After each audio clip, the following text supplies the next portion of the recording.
है कि भक्ति कैसे करें? बोले प्रथम सुने भागवत।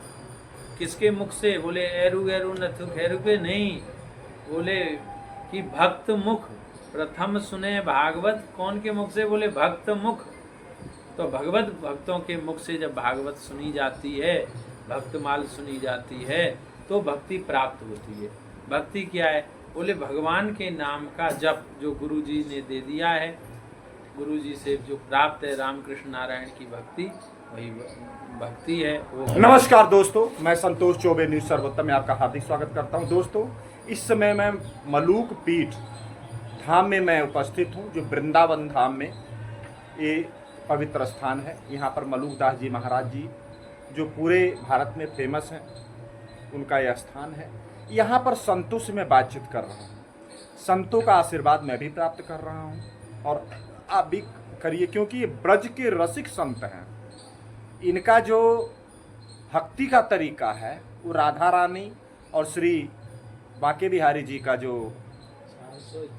पवित्र गुणगान है, उसके ऊपर भक्ति की जाती है।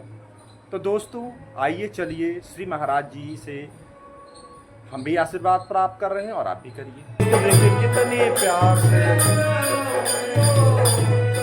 राधा रानी का यहाँ कीर्तन चल रहा। देखिए महाराज जी, सबसे पहले दोस्तों श्री महाराज जी का आप दर्शन करिए। महाराज जी बाल ब्रह्मचारी संत हमको लग रहे हैं, एक योगी संत लग रहे हैं, बड़े अति तेजस्वी हैं। देख लीजिए कितने खुश, कितना तेज है चेहरे पर। महाराज जी का दर्शन करिए, क्या बात है। महाराज जी का दर्शन करके आज हम धन्य हो गए। ऐसे ही संतों से उम्मीद लेके हम पंजाब से, लुधियाना से यहाँ पर आए हुए हैं और शायद प्रभु हमारी इच्छा पूरी करेंगे कि ऐसे संतों महापुरुषों का मैं आप लोगों को सत्संग मैं भी सुनूंगा, आपको भी सुनवाऊंगा। महाराज जी कृपा करके अपना शुभ नाम और अपने बारे में थोड़ा सा बताने का कष्ट करें। हमारा नाम विष्णु दास है, गुरुदेव के द्वारा दिया हुआ, और आप बहुत अच्छे समय पर आए हैं। अभी 451वां मलूक जयंती महामहोत्सव यहाँ चल रहा है श्री मलूक दास जी महाराज का, और यहाँ पानी घाट गौशाला में गुरुदेव भगवान की कथा होती है, और यह मलूक पीठ में श्री रास बिहारी जी का दर्शन होता है। रास बिहारी सरकार की लीला होती है। तो जो महाराज जी के प्रेमी हैं, उन लोगों को इस उत्सव में अवश्य पधारना चाहिए, क्योंकि यह जो उत्सव है ये भक्ति प्रदाता उत्सव है। जो भी इस उत्सव में आया, इस उत्सव में जो संत महापुरुष आते हैं उनका दर्शन किया, रास बिहारी सरकार का दर्शन किया, मलूक दास जी महाराज की समाधि का दर्शन किया, उसको भक्ति प्राप्त हो गई। ऐसा संतों का अनुभव है। तो यहाँ सभी लोगों का स्वागत है, सभी लोग आएं और लाभ लें, क्योंकि जीवन का यही उद्देश्य है, जीवन मिला ही इसलिए है। तपो दिव्यम पुत्र का येन सत्वम शुद्धि यस्मात् ब्रह्म सौख्यम तुनंतम। श्री ऋषभ देव जी ने कहा है कि दिव्य तप के लिए यह मनुष्य शरीर मिला है, क्योंकि ये दिव्य तप क्या है? भगवान के लिए ही जीना, भगवान के प्रति समर्पण, यही तप है। तो इसके लिए ही मनुष्य शरीर मिला है। अगर जो मनुष्य को विवेक प्राप्त है वो और योनियों में उत्पन्न, जैसे कुत्ता है, बिल्ली है, भैंस, बकरी आदि हैं, उनको नहीं है। मनुष्य को जो विवेक प्राप्त है, मनुष्य जानता है क्या खाना चाहिए, क्या नहीं खाना चाहिए, कैसे सोना चाहिए, कैसे वस्त्र पहनने चाहिए, कैसे बोलना चाहिए, कैसे जीना चाहिए। मनुष्य जानता है, क्योंकि इसमें विवेक है। पर पशुओं में विवेक नहीं है। तो अपने विवेक का हम सदुपयोग करें, विवेक का आदर करें। विवेक का आदर क्या है? जानी हुई वस्तु को जीवन में लाएं। सब जानते हैं सत्य बोलना चाहिए, सब जानते हैं त्याग वैराग्य से रहना चाहिए, शास्त्र के अनुसार धर्म से रहना चाहिए, पर जानते हुए भी उसका आदर नहीं कर रहे। तो पहले अपने प्राप्त विवेक का आदर मनुष्य करे तो उसका कल्याण हो जाएगा। तो संतों के यहाँ आने से हमको सत्संग की प्राप्ति होती है, और सत्संग से हमारा जो लक्ष्य है, हम अपने लक्ष्य पे पहुंच जाते हैं। जैसे कि किसी व्यक्ति चल दिया, रास्ते पर चल दिया, अब भाई कहाँ जा रहे हो, तो उसका कोई लक्ष्य नहीं है, तो वो ठिकाने पर नहीं पहुंच पाएगा। कोई लक्ष्य ही नहीं है, लौट लाट के आ जाएगा। पर एक का लक्ष्य लेके चला, भैया हम ऋषिकेश जा रहे हैं, तो लक्ष्य लेके चला तो वो पहुंच जाएगा स्थान पर, निर्दिष्ट स्थान पर। तो ऐसे ही लक्ष्य जो है सभी का यही है, भगवत प्रेम प्राप्ति, और वह संतों के माध्यम से होता है। तो इसीलिए सब लोग सत्संग करें, यहाँ आएँ। हमारे गुरुदेव भगवान का लक्ष्य है गौ माता की सेवा, और जीवों का कल्याण हो, गौ माता की सेवा हो। जड़खोर गोधाम है, वहाँ पर हजारों की संख्या में गोवंश की सेवा होती है, तो वहाँ पर भी गौ माता के दर्शन करने के लिए आए सभी लोग, लाभ प्राप्त करें। श्री सीताराम। अच्छा प्रभु जी, ये बताएं कि ये जो ब्रज धाम है, ब्रज धाम की एक अधिष्ठानी दात्री हैं श्री राधा रानी जी हैं। यहाँ पर बहुत बड़े बड़े सिद्ध भी रहते हैं, सुना हो कि बहुत बड़े बड़े सिद्ध योगी रहते हैं। उन योगियों के बारे में थोड़ा सा वर्णन करें। ब्रज धाम में मैं सुना हुआ था। देखो, योग क्या है? वियोग का उल्टा योग है, मतलब भगवान की प्राप्ति ही योग है। योगश्चित्त वृत्ति निरोधा। श्री पतंजलि योग सूत्र में पतंजलि ऋषि कहते हैं चित्त वृत्ति का निरोध योग है, और चित्त वृत्ति का भगवान में लग जाना योग है, भगवत प्राप्ति योग है। तो ऐसा ये ब्रज धाम है, यहाँ की भूमि चिन्मय है, यहाँ के भूमि में, यहाँ की हवा में, यहाँ के वातावरण में श्री कृष्ण प्रेम व्याप्त है। इसका जो सेवन करता है उसे श्री कृष्ण दर्शन की लालसा तीव्र जग जाती है। और भगवान तो सभी को प्राप्त हैं, अब प्राप्त की प्राप्ति करनी होती है। प्राप्त की क्या प्राप्ति करनी? देखो, 100 वर्ष बाद ये शरीर नहीं रहेगा, 100 वर्ष पहले ये शरीर नहीं था, तो जो चीज़ नहीं रहेगी और नहीं था वो चीज़ वर्तमान में भी जा रही है।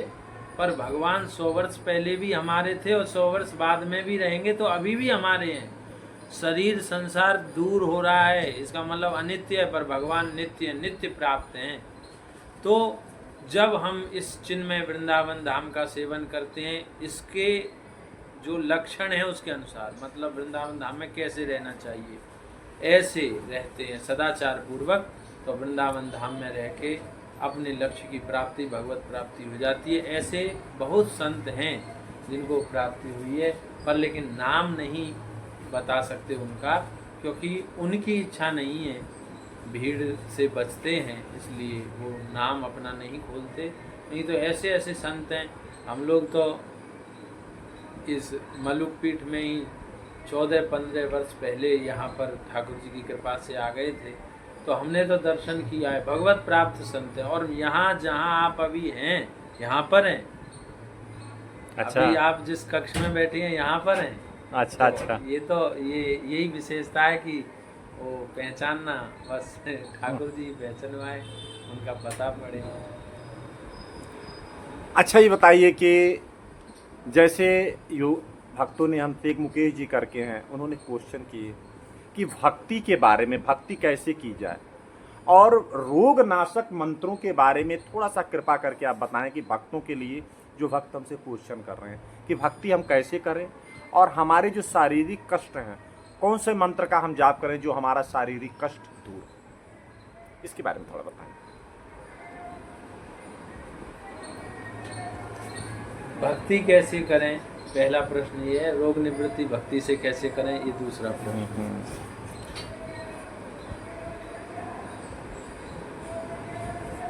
श्री हरिदास जी महाराज श्री बिहारी जी को प्रकट किया है, जिन संत ने, निधिवन राज में यहीं पास में है। यहाँ श्री गोपेश्वर महादेव है, बंसीवट है, ये बंसीवट क्षेत्र में मलुक पीठ आती है। अच्छा। गोपेश्वर महादेव है, फिर श्री राधा रमण है, वहीं निधिवन राज है। तो निधिवन राज में श्री हरिदास जी ने प्रकट किया श्री बिहारी जी को। वह श्री हरिदास जी कहते हैं प्रथम सुने भागवत भक्त मुख भगवत वाणी, द्वितीय आराध है ईश व्यास नव भांति बखानी, तृतीय करे गुरु समक्ष दक्ष सर्वज्ञ रसीलो, चौथे होय विरक्त कुंज करवामन सीलो, पंचम भूले देह सुधी, छठे भावना रास की, सातें पावे रीति रस श्री स्वामी हरिदास की। ये 7 सीढ़ी उन्होंने बताई। तो कहा है कि भक्ति कैसे करें? बोले प्रथम सुने भागवत। किसके मुख से? बोले एरू एरू नथु खैरू के नहीं, बोले कि भक्त मुख। प्रथम सुने भागवत कौन के मुख से? बोले भक्त मुख। तो भगवत भक्तों के मुख से जब भागवत सुनी जाती है, भक्तमाल सुनी जाती है, तो भक्ति प्राप्त होती है। भक्ति क्या है? बोले भगवान के नाम का जप, जो गुरु जी ने दे दिया है, गुरु जी से जो प्राप्त है रामकृष्ण नारायण की भक्ति, वही भक्ति है, वो की जाए। तो ये भक्ति है, नाम जप करना, कीर्तन करना, संतों का दर्शन करना, कथा सुनना।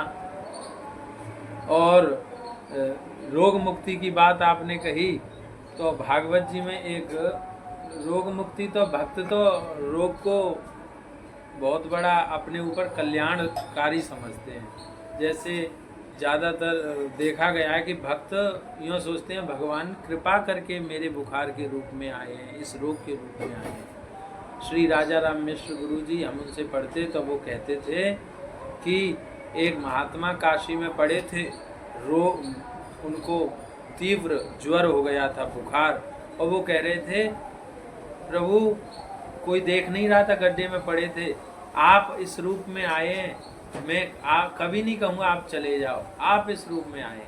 तो भक्त तो रोग में भगवान का दर्शन करते हैं और प्रसन्न होते हैं कि भगवान ने ठीक किया कि हमें रोगी बना के प्रपंच में नहीं फंसा रहे। निरोग होते तो उल जलूल काम करते, प्रसन्नता होती है। फिर प्रारब्ध है, पहली बात तो भक्तों को प्रसन्नता हो, दूसरी प्रारब्ध समझ के भोग लेते हैं, भगवान से नहीं कहते मिटाओ। और सामान्य व्यक्ति अगर चाहे मिटाना तो मंत्र भी हैं, जैसे एक मंत्र है भागवत जी में, श्री कृष्णाय वासुदेवाय हरे परमात्मने प्रणतक क्लेशनाशाय गोविंदाय नमो नमः। इससे संपूर्ण क्लेश नाश होता है। पर ये भी किसी संत से पूछें किस विधि से जपें, तब इसकी भी विधि है। तो महाराज जी आप ही बता दीजिए। अब वो तो आप बता चुके हैं। हाँ, मलुक पीठ में आए, गुरुदेव भगवान से पूछें, नहीं आके महात्मा नहीं है। अब तो महाराज जी आप बहुत ही सुंदर सत्संग प्रदान किए और आप तेजस्वी महापुरुष, आपका बहुत सुंदर वीडियो में आप आ रहे हैं। मैं तो दोस्तों देखिए, महाराज जी बाल ब्रह्मचारी एक महापुरुष हैं और आपके चेहरे के तेज से भी लगता है कि जिन महात्माओं से मैं यहाँ दर्शन कर रहा हूँ, एक दिव्य अलौकिक महापुरुष हमको दिख रहे हैं। जैसे आमतौर पर लोगों की धारणाएं हैं जो बाहर, हम किसी महात्मा को हम गलत नहीं कहते, जैसे बाहर जो लोग कई तरह का भ्रम प्रचार करते हैं, लेकिन आप जहाँ से भी हमारा सत्संग, ये हमारे महापुरुषों का सत्संग सुन रहे हैं, जिस देश से भी सुन रहे हैं, क्योंकि कई कंट्रियों के लिए सुनते हैं, तो आप आए मलुक पीठ में, वृंदावन धाम में, देखिए आके, आपको खुद महसूस होगा कि कैसे कैसे महापुरुष यहाँ पर विराजमान हैं। तो दोस्तों अब संतोष चौबे को इजाज़त दीजिए। नमस्कार, जय।